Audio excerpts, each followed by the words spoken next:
আর ভারত পাক এই সংঘাতের আবহে সংঘর্ষ বিরতি নিয়ে পোস্ট করে নতুন বিতর্ক উস্কে দিয়েছেন মার্কিন প্রেসিডেন্ট ডোনাল্ড ট্রাম্প। নিজের পোস্টে জঙ্গিদের আতুরঘর পাকিস্তানকে কড়া বার্তা দেওয়া তো দূরে থাক, কার্যত ভারতের সঙ্গে তাকে এক আসনে বসিয়েছেন তিনি। সেই সঙ্গে আবার কাশ্মীর নিয়ে মধ্যস্থতার ইচ্ছে প্রকাশ করেছেন। সোশ্যাল মিডিয়ায় ট্রাম্প পোস্ট করেছেন, আমি দুদেশের সঙ্গেই কথা বলে দেখব যে 1000 বছর পর কাশ্মীর নিয়ে কোনো সমাধানে পৌঁছানো যায় কিনা।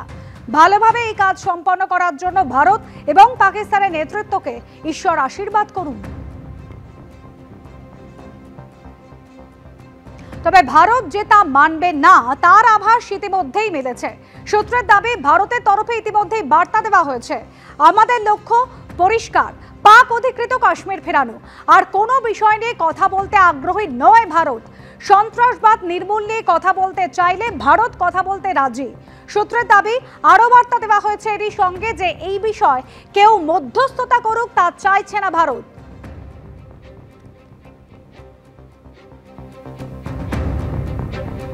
এর আগে পেহেলগাঁও হামলার পরপরই কাশ্মীর ইস্যুতে মন্তব্য করতে শোনা গিয়েছিল ডোনাল্ড ট্রাম্পকে। Very close to India and I'm very close to Pakistan, as you know. They've had that fight for 1,000 years in Kashmir.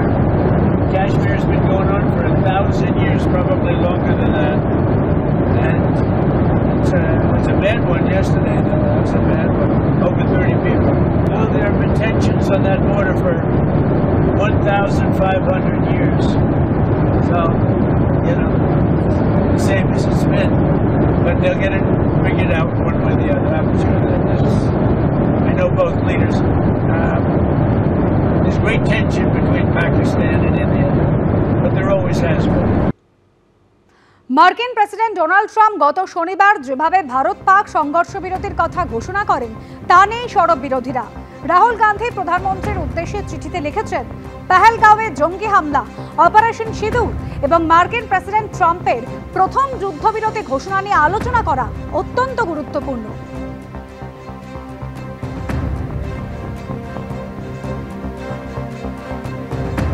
আর সবকিছু জানার পরেও কিভাবে ভারত পাকিস্তান দুদেশকে এক আসনে বসাতে পারেন মার্কিন প্রেসিডেন্ট, প্রশ্ন তুলছেন আন্তর্জাতিক সম্পর্ক বিশেষজ্ঞরা।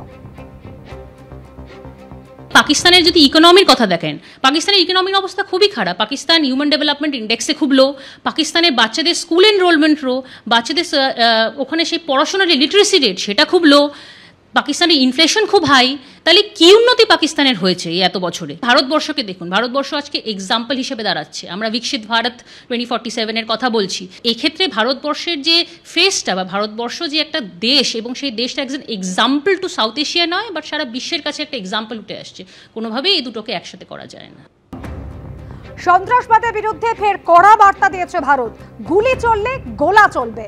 পাকিস্তানের নাম না করে হুঙ্কার প্রধানমন্ত্রী। সন্ত্রাসবাদের বিরুদ্ধে জিরো টলারেন্সের কথাও বলেছেন প্রতিরক্ষা মন্ত্রী। কঠোর অবস্থান নিয়েছে সেনা।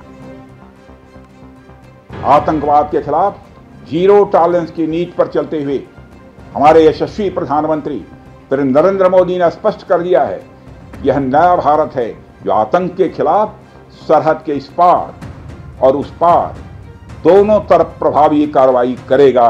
हमने दिखाया है, भारत आतंकवाद के खिलाफ जब भी कोई कार्रवाई करेगा तो आतंकवादियों और उनके आकाओं के लिए सरहद पार की जमीन भी सुरक्षित नहीं रहेगी। केवल सीमा से सटे सैन्य ठिकानों पर ही नहीं कार्रवाई की, बल्कि भारत की सेनाओं की धमक उस रावलपिंडी तक सुनी गई जहां पाकिस्तानी फौज का हेडक्वार्टर मौजूद। পাকিস্তান সংঘর্ষ বিরতি লঙ্ঘন করলে প্রত্যাঘাতের জন্য পশ্চিম সীমান্তের কমান্ডারদের পূর্ণ ক্ষমতা দিয়েছেন সেনাপ্রধান উপেন্দ্র দ্বিবেদী। ভারতীয় বায়ুসেনা জানিয়ে দিয়েছে, এখনও শেষ হয়নি অপারেশন সিঁদুর।